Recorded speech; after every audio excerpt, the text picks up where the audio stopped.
Hey, here's a word we don't use much anymore: excellence.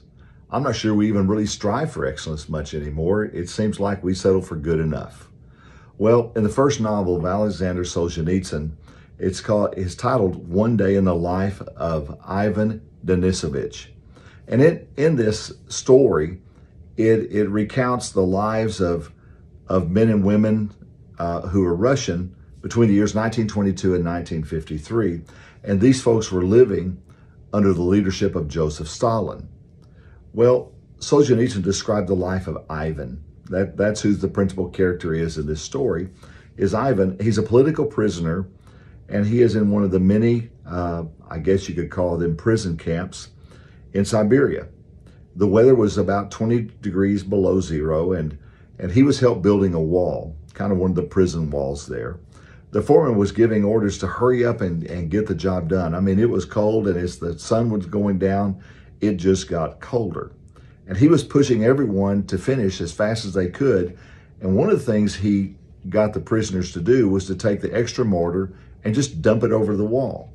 He did that just to save time. He didn't care how well the wall was built. He just wanted it done so he could get back to his warm house.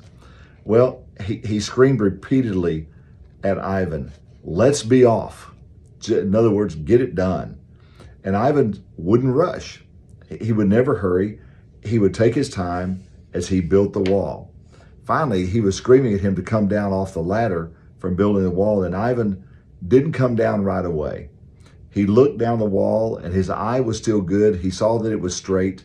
He saw that it was right. His hands were still strong, and he continued to build until he knew what he was doing was done and done right.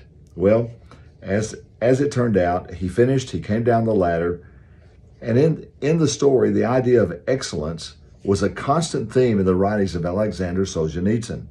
He emphasized, do the right thing no matter where you are, what your circumstances, or if everyone around you is cheating, lying, and stealing. You do not have to imitate wrongdoing. Well, Proverbs 14:12 says this: there is a path before each of us. There's a path before each person that seems right, but in the end, it leads to death. Well, that's pretty harsh words there. But what he's saying is that your ways are not nearly as good as you think. That our path doesn't come by our own imagination or our own intuition. Our path should be guided by God's word and God's way. There used to be a bracelet people wore, and it had the letters WWJD. What would Jesus do? Well, that may be a good question to ask.